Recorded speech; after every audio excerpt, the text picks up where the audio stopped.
राजसूय यज्ञ में एक शंख रखा गया था कि जिस समय यज्ञ की पूर्णता होगी तो शंख अपने आप बज जाएगा। तो ब्रह्मा जी भी यज्ञ में थे, भगवान शंकर भी थे, बड़े बड़े ऋषि मुनि थे, सबने वहाँ भोग लगाया लेकिन शंख नहीं बजा। तो युधिष्ठिर जी ने भगवान श्री कृष्ण से पूछा, महाराज शंख नहीं बजा। तो उन्होंने कहा अभी यज्ञ पूर्ण नहीं हुआ, किसी अकिंचन महाभागवत ने प्रसाद नहीं पाया। बोले इतने बड़े बड़े सिद्ध ऋषि मुनि आए और उनके प्रसाद पाने से शंख नहीं बजा। अकिंचन भक्त तो कौन ऐसा अकिंचन भक्त रह गया जो राजसूय यज्ञ में निमंत्रण नहीं दिया गया। भगवान ने कहा तुम्हारे द्वारे रोज आते हैं वो। बोले प्रभु ऐसा कौन भक्त है जो रोज दरवाजे आता है और मैंने उसका स्वागत नहीं किया। तो बोले आपके यहाँ झाड़ू लगाने वाला स्वपच वाल्मीकि। बोले प्रभु वो अनन्य भक्त है। बोले महान अनन्य भक्त है और उनके हृदय में भक्ति का अभिमान भी नहीं है। अर्जुन और भीमसेन को भेजा,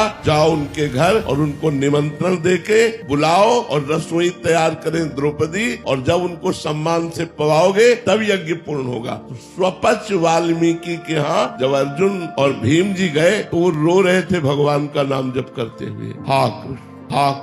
भीमसेन ने देखा कि अरे इनको तो कोई जानता ही नहीं कि ऐसे महान भक्त हैं। ये तो एक हाथ में डलिया एक हाथ में झाड़ू लिए दोना पत्थर वहाँ उठाते, लेकिन ऐसे महान भक्त जो इस साष्टांग दंडवत किया। तुम कहा अरे मालिक आप ये क्या कर रहे हो, हम तो आपके नौकर हैं, हम तो आपके द्वारा पोषित है। उन्होंने कहा भगवान श्री कृष्ण ने अब आपका रहस्य खोल दिया है, अब आपको निमंत्रण देने आए हैं और आपको। बोले हम तो रोज जूठन पाते हैं, हमें निमंत्रण की क्या जरूरत। बोले नहीं, भगवान ने कहा, भगवान की तरह प्रलय कोप से कहा कि मैं छुप करके आपका भजन करना चाहता हूँ, लेकिन आप प्रकाशित ही करना चाहते हैं। तो यदि आप प्रकाशित करना चाहते हैं तो मैं छुप कैसे सकता हूँ, अवश्य आऊंगा। तो उनको पालकी में बैठाल करके राजसूय यज्ञ में बुलाया गया। द्रौपदी जी ने स्वयं भोजन तैयार किया और जब वो पाने बैठे तो खीर सब्जी दाल कढ़ी ये सब एक में मिला लिया, सब मिला लिया।